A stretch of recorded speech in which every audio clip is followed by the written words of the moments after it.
exemplo, envolvam alta capacidade de deliberação racional por parte dos participantes daquele cenário que se está construindo, etc. Então, não no sentido de formular imperativos.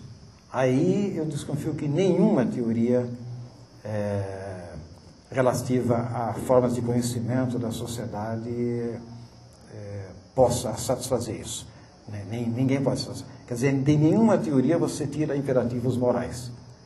Mas você pode sim desenhar, pelo menos contrafatualmente, determinadas características de um estado de coisas que permitam melhor iluminar esse estado de coisas e também mostrar possibilidades inerentes a esse estado de coisas. Mas não, imperativos não dá para tirar. Nesse sentido muito, muito estreito, eu diria, usando o seu termo forte, de que toda teoria científica é amoral, no sentido de que não permite derivar imperativos diretamente, né? Pelo menos é o que me ocorre. Meu nome é Pedro, sou da FRJ. Já que ainda estamos em Weber, mais ou menos, eu queria fazer uma pergunta, porque acho que tem uma autora também da tradição da cadeira de Sociologia 1, que também trabalhou Weber de uma forma interessante, eu acho, que é a Maria Silvia de Carvalho Franco. Então, assim, minha pergunta é, se no momento que o senhor estava mais pesquisando Weber, existia um debate nesse sentido de como ela também estava discutindo Weber, tem a questão que ela trabalhou, né, afirmando a necessidade de historicizar os tipos ideais, tradição, modernidade, essas coisas. Então, minha pergunta é nesse sentido. É uma referência boa porque permite fazer justiça a uma figura iminente ali da sociologia da USP, e que trabalhou de maneira muito criativa o Weber para discutir um tema específico, né, a constituição de uma ordem social lá no Vale do Paraíba, dos homens livres, não escravos, etc. E tal. E pegar pelo lado do exercício direto da violência a constituição de uma forma específica de dominação, né? Um belo livro, mas o livro de confessar que não houve nenhum contato direto. Aliás, eu desconfio que a deselegância de no livro lá, sobre o Weber, só fazer uma referência a ela. É verdade que é uma referência positiva, mas ela não gostou, viu? Ela não gostou nada do livro. Ela ficou até meio, desconfio que levemente decepcionada com ela. Eu lembro que eu dei o livro para ela e uns dias depois encontrei com ela, ela falou: eu já vi o teu livrinho. Não falou mais nada. Então não houve aquele intercâmbio. Mas eu tenho um maior respeito pelo trabalho de Maria Silvia. Boa noite, meu nome é João Felipe, eu estudo na UENF, Universidade Estadual Norte Fluminense. Acho que a minha questão vai se inserir dentro dessa constatação de que talvez há muitos obstáculos em se fazer uma teoria ou uma obra abrangente, né? Enfim, eu queria saber se poderia haver alguma correlação entre essa sugestão ou essa aposta no enfoque dessas formas de experiência social com a retomada do Simmel, né, que é quem está preocupado com microprocessamento. Eu acho que você tem toda a razão. Essa é uma pista fundamental. A linhagem que vai de Simmel e passa em meados ou depois dos meados do século passado por um Goffman, por exemplo, e que vem avançando. Eu não sei, no caso não é mais Simmel, e também não sei qual é o alcance disso, mas a etnometodologia, isso é fundamental. Você vai ter que trabalhar com isso, sim. Pelo jeito, há muita coisa muito interessante sendo feita. Lá nos debates do GT sobre teoria, ontem, né, teve uma apresentação do trabalho da Margaret Archer, né? Que eu nunca estudei, mas tem um trabalho já consolidado, é uma socióloga inglesa, né? Os 4, 5 livros.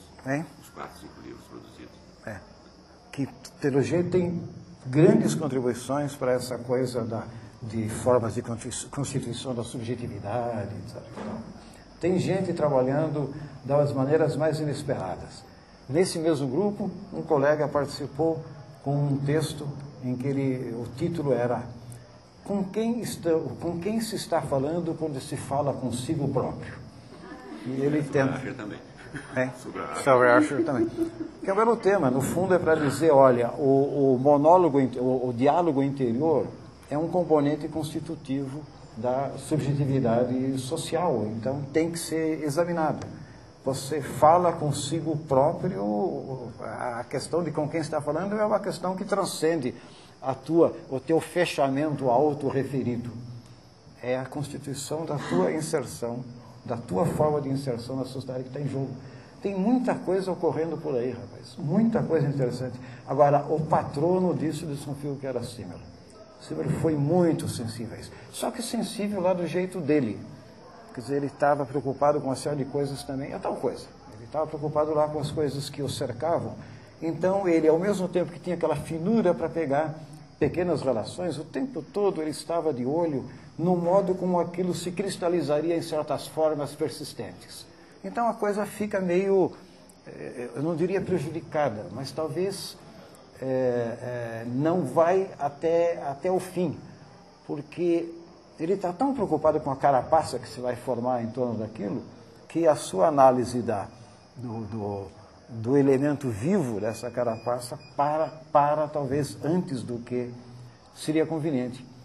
O pessoal, digamos, o grande pensamento burguês da passagem do século XIX para o século XX tinha algumas obsessões. Aliás, o grande pensamento burguês do século XIX tinha algumas obsessões. O primeiro deles é do chamado estado estacionário. De repente, as sociedades vão todas parar numa espécie de paralisia oriental, como eles diziam, chinesa, etc. E tal. Então, teve um que achou interessante isso, que era o velho Stuart Mill, né? Mas não isso nesses termos, havia essa coisa que, aliás, você reencontra no Weber. E encontra fortemente em Marx, modo de produção asiático. Um troço que não muda o tempo. Mas isso era uma obsessão. Mas na virada do século XIX para o XX, a obsessão era do enrijecimento, do fechamento das relações, do campo de relações. A ideia da carapaça reaparece continuamente. A famosa gaiola de ferro do Weber, que não é nem gaiola nem de ferro, mas enfim, aquela coisa de uma carapaça, que é carapaça dura, que vai se fechando sobre os homens. É muito forte essa ideia, assim como é forte a ideia do Simmel. A vida é um fluxo de vivências, de uma torrente de experiências que, no entanto, vão sempre desaguar em certas formas que moldam, e uma vez tendo moldado, você não consegue mais romper. Sempre essa coisa do que o Simmel chamaria da tragédia da cultura.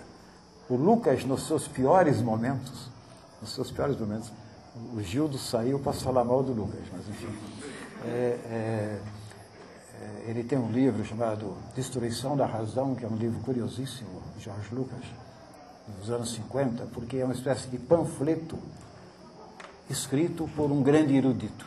Tem um livro extraordinário, porque é de altíssima qualidade e, ao mesmo tempo, uma espécie de panfleto, porque ele quer mostrar que o pensamento burguês só consegue decair, só consegue se retrair em relação à racionalidade e ser cada vez mais irracional. Então ele vai pontuando, né? Fulano é mais do que esse, até chegar no irracionalismo assim mais galopante.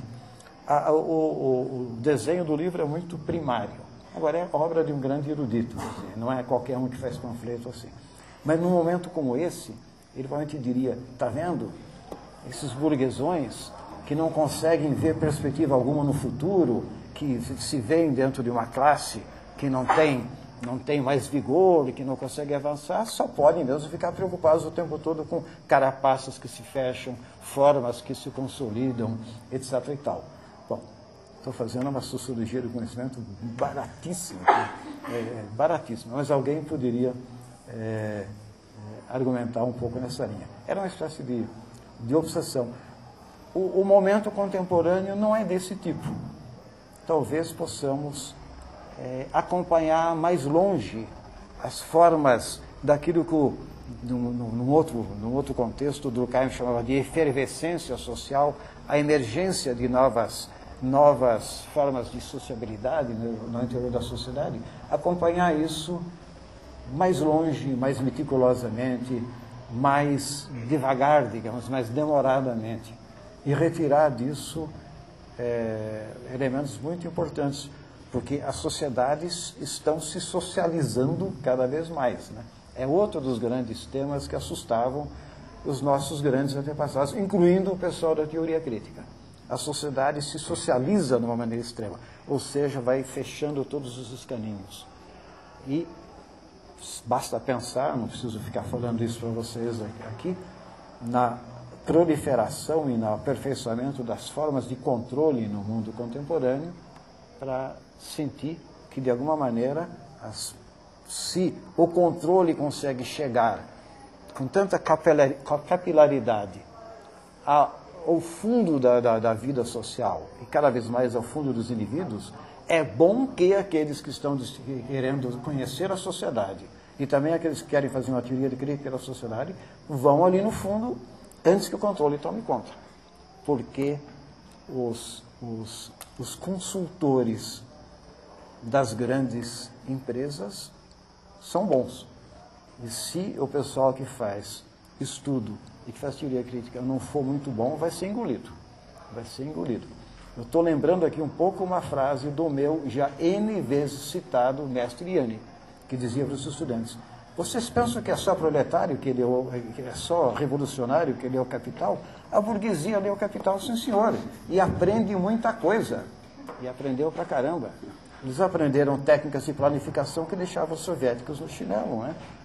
Na Segunda Guerra Mundial, e depois foi adotado nas empresas, toda aquela coisa operacional, lá esqueci o nome. Então, acabou a época em que uma elite intelectual pensava a sociedade e chegava na frente do resto. O resto está muito bem equipado. E, sobretudo, as grandes corporações, as grandes empresas, e também, por que não, os estados, têm sim o seu pessoal, os seus intelectuais orgânicos do mais alto quilate, né? Então não vamos bobear, não. Tem que chegar lá também, né?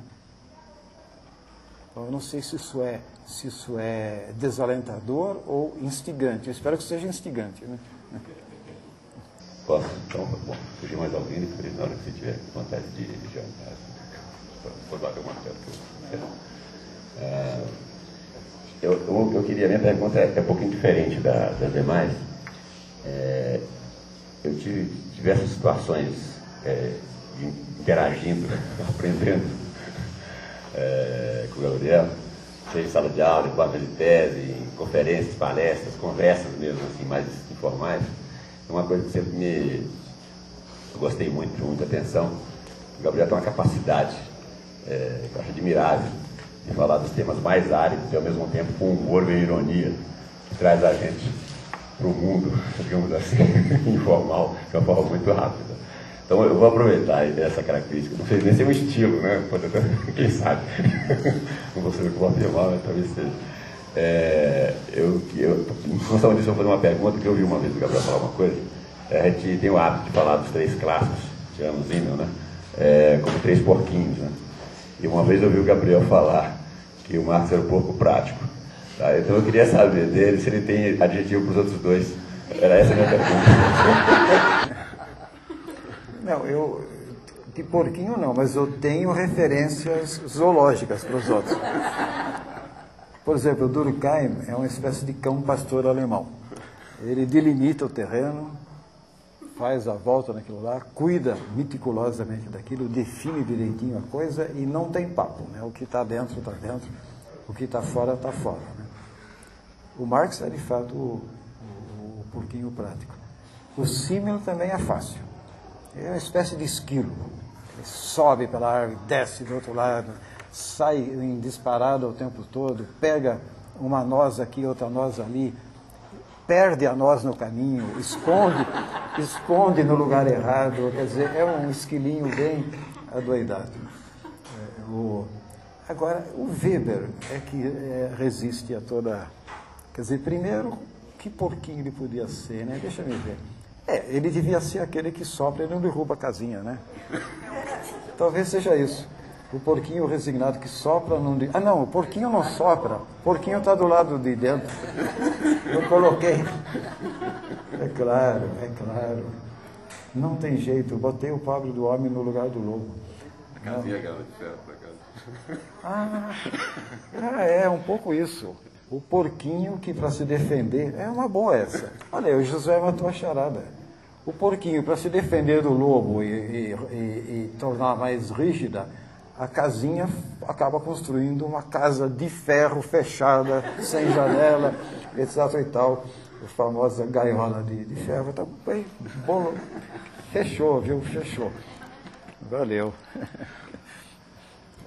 Gente, alguma pergunta?